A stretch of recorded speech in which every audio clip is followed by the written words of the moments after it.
ইবলিসের 6 কোটি বছর ইবাদত ছিল, ফেরেশতাদের শিক্ষকতা করতেছিল, আরশে আযমের তাওয়াফ করেছিল। আল্লাহ বলেন আদমকে সিজদা করো, ওই সিজদাটা ইবাদতের ছিল না, সম্মানের। আদমের সম্মান করলো না। বলেন তো ইবলিসের 6 কোটি বছরের নামাজ কাজে আসলো? সিজদা কাজে আসলো? তাসবিহ তালিম কাজে আসলো? কেন কাজে আসলো না?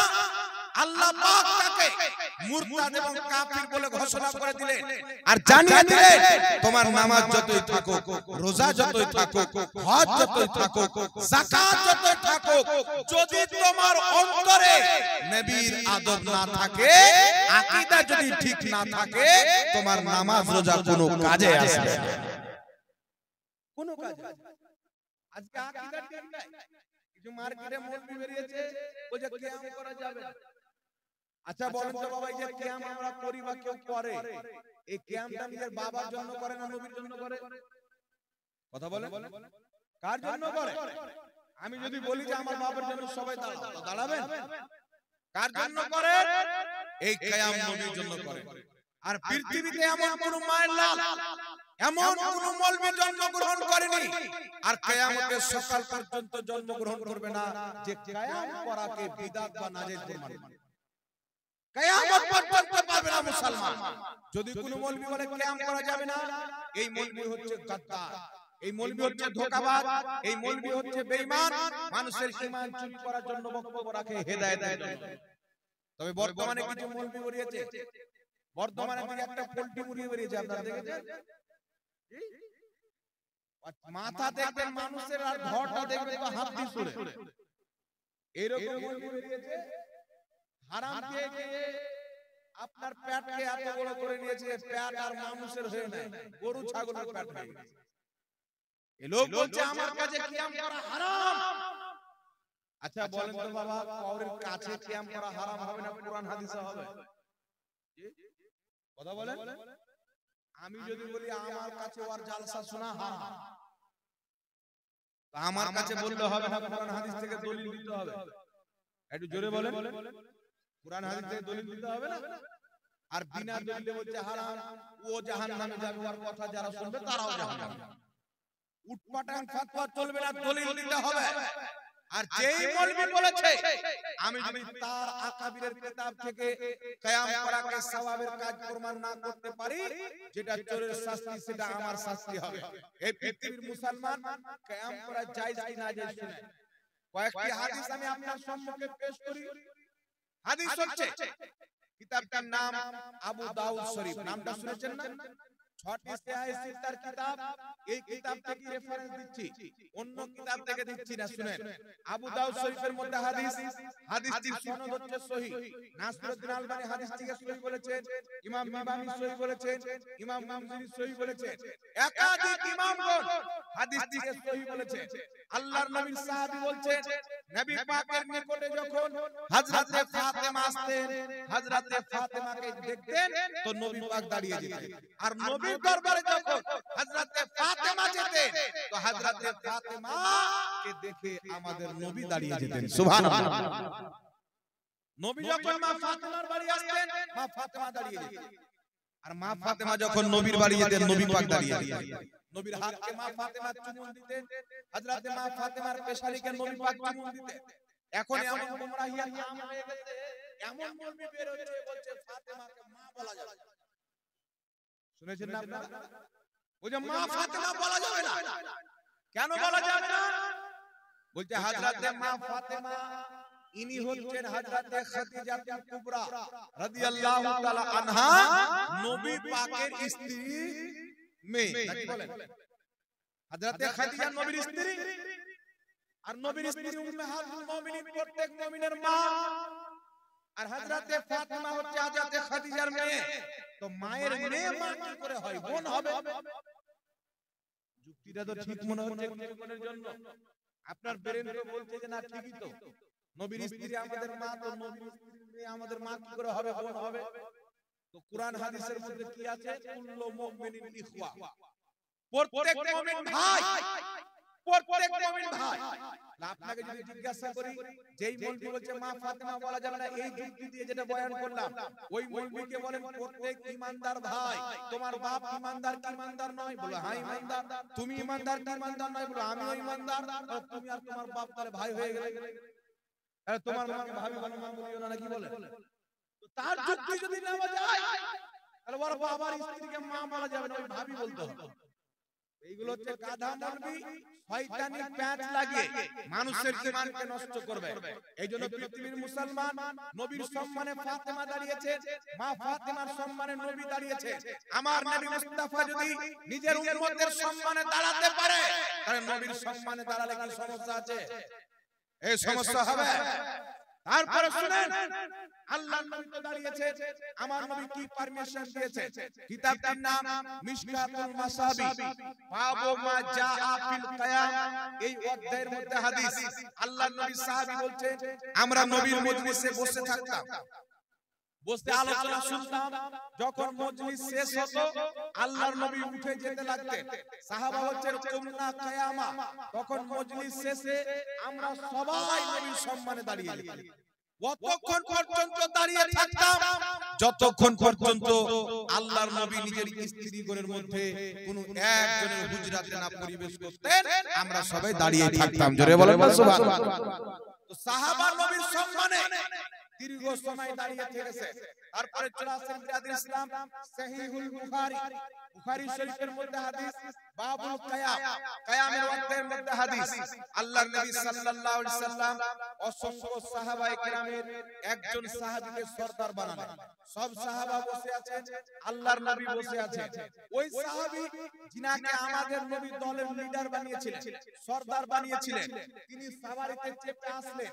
সাওয়ারি থেকে যখন নামলেন, আল্লাহর নবী প্রত্যেক সাহাবীকে বলছেন, কুমু ইলা সাইয়্যিদুকুম, তোমরা সবাই তোমাদের সরদারের সম্মানে দাঁড়িয়ে যাও। জোরে হবে না সুবহানাল্লাহ? তোমরা সবাই তোমাদের সরদারের জন্য, লিডারের জন্য দাঁড়িয়ে যাও। ইমাম ইবনে হাজার আসকালানী রাহমাতুল্লাহ আলাইহি বুখারী শরীফের শরহ ফাতহুল বারীর মধ্যে লিখছেন, নবী যে দাঁড়াতে বলেছিলেন, এই দাঁড়ানোটা সম্মানের জন্য ছিল। আর সম্মান অর্থে কিয়াম করা ইসলামে জায়েজ, বরং মুস্তাহাব নেকির কাজ। ইমাম ইবনে হাজার আসকালানী ফাতহুল বারীর মধ্যে লিখেছেন। ইমাম বাইহাকী রাহমাতুল্লাহ আলাইহির বক্তব্যকে ইমাম ইবনে হাজার আসকালানী ফাতহুল বারীর মধ্যে উল্লেখ করেছেন। ইমাম বাইহাকী বলছে, সম্মানিত ব্যক্তির সম্মানে দাঁড়িয়ে যাওয়া ইসলামের নেকির কাজ। জোরে বলতে হবে সুবহানাল্লাহ। আমার নবী নিজেই শিক্ষা দিয়েছে। এইজন্য পৃথিবীর মুসলমান ইমাম আলী কারি মিশকাতের শরহ মিরকাতের মধ্যে লিখতেছেন, আল কিয়ামু আলা ওয়াজহিল বিররি ওয়াল ইকরামে জায়েজ, সম্মান অর্থে কিয়াম করা শরীয়তে জায়েজ আছে। জোরে বল সুবহানাল্লাহ। বিশ্ববিখ্যাত ইমাম নববী রাহমাতুল্লাহ আলাইহি প্রসিদ্ধ মুহাদ্দিস, সকলের গ্রহণযোগ্য মুহাদ্দিস ইমাম নববী রাহমাতুল্লাহ আলাইহি একটি আরবিতে কিতাব লিখেছেন। কিতাবটির নাম কি? আল কিয়ামু লি আহলিল ফজল, বাইরুত লেবানন থেকে প্রকাশিত। ইমাম নববী যারা বলে কিয়াম করা যাবে না, এদের সমস্ত বক্তব্যকে বাতিল করে ফয়সালা দিয়েছে।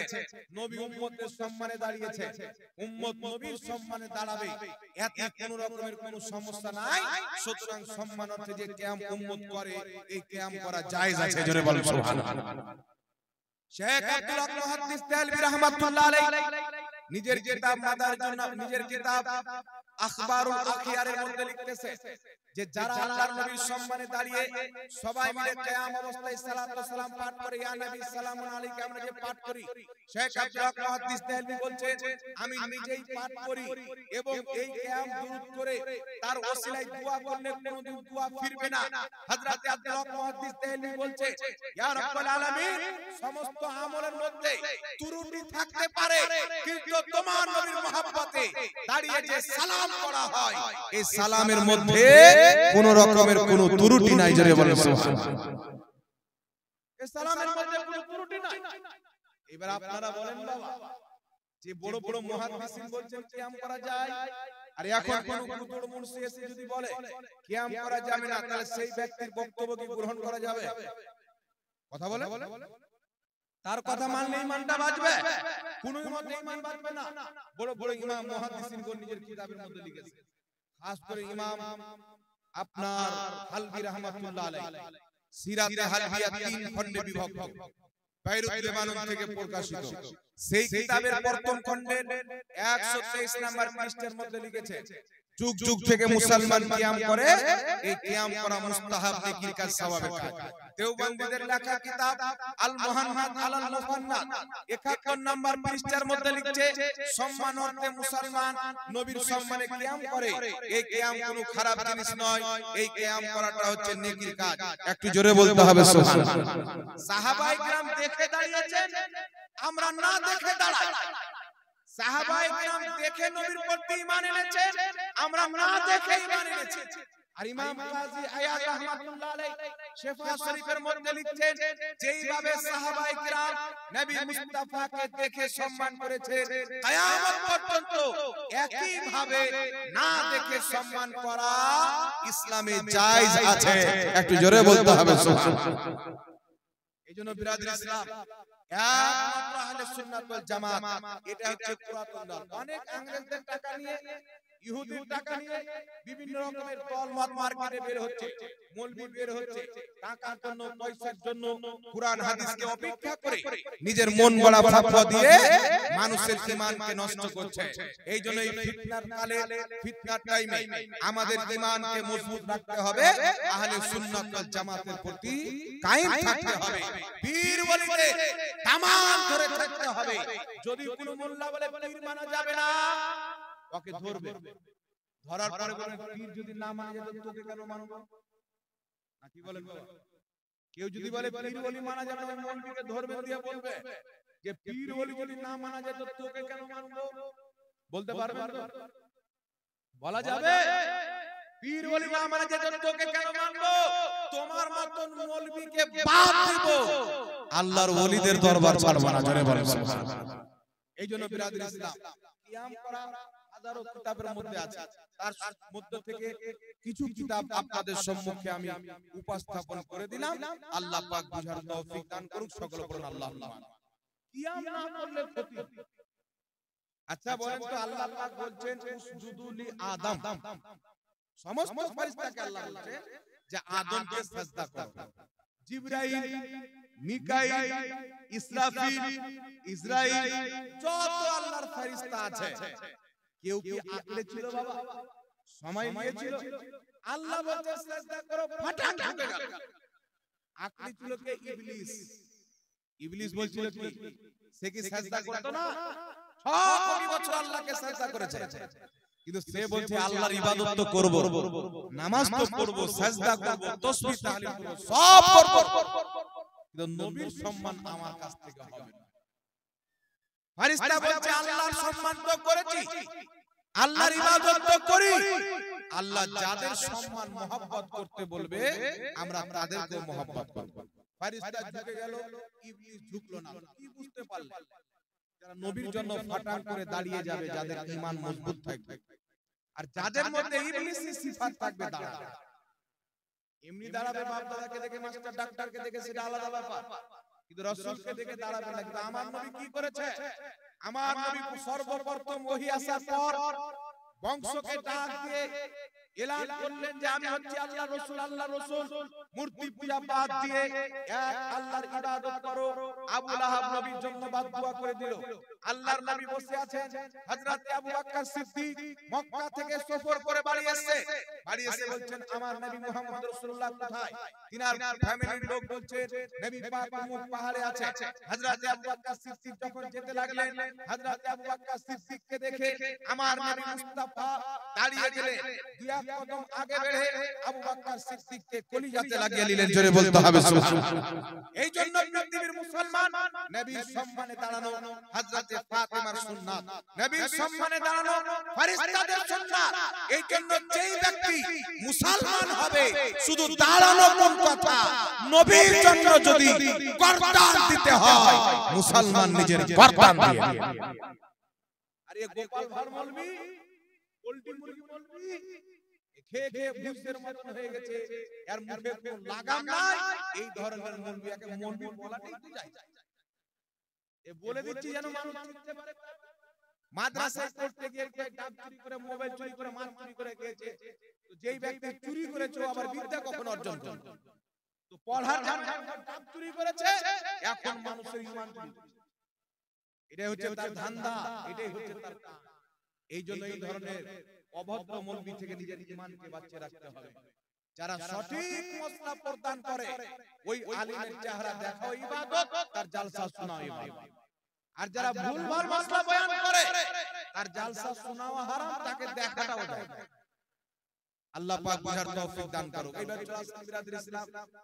ইদানিং আমাদের মাত্র কয়েকদিন পূর্বে সারা হয়েছে, আল্লাহর নবী বলছেন, লা ইউমিনু আহাদুকুম হাত্তা আকুনা আহাব্বা ইলাইহি মিন ওয়ালিদিহি ওয়া ওয়ালাদিহি ওয়ান নাসি আজমাইন। আল্লাহর নবী বলছেন, ততক্ষণ পর্যন্ত কোন ব্যক্তি ঈমানদার হতে পারে না, কামিল মুসলমান হতে পারে না, যতক্ষণ পর্যন্ত নিজের বাপ চাইতে বেশি, মা চাইতে বেশি, দাদা চাইতে বেশি, দাদি চাইতে বেশি, আত্মীয় স্বজন চাইতে বেশি, সব চাইতে বেশি, এক কথা আল্লাহর পরে সবার চাইতে বেশি যে নবীকে না ভালোবাসবে কামিল ঈমানদার হবে না। কথা আমার বুঝতে পারলেন কি বলেন বাবা? আমার নবী নিজেই বলছেন বাপ মা চাইতে বেশি ভালোবাসতে হবে। এটা আলাদা ব্যাপার যে ওয়াহাবি মোল্লা বলছেন নবীর সম্মান বড় ভাইয়ের মতো করতে হবে, এটা মানা যাবে বাবা? বলছেন নবীর সম্মান বড় ভাইয়ের মতো করতে হবে, এটা শুধু তাদের জবানে নয়, এটা তাদের কিতাবের মধ্যে লেখা আছে। মুসলমান দেওবন্দীদের সবচেয়ে বড় বুজুর্গ ইমাম ইসমাইল দেহলভী তাকওয়াতুল ঈমানের মধ্যে লিখছে নবীর সম্মান বড় ভাইয়ের মতো করতে হবে। তো যেই ব্যক্তির ঈমান নাই ও আমল নিয়ে কি করবে? যেই ব্যক্তির ঈমান নাই তার আমল কোনো কাজে আসবে?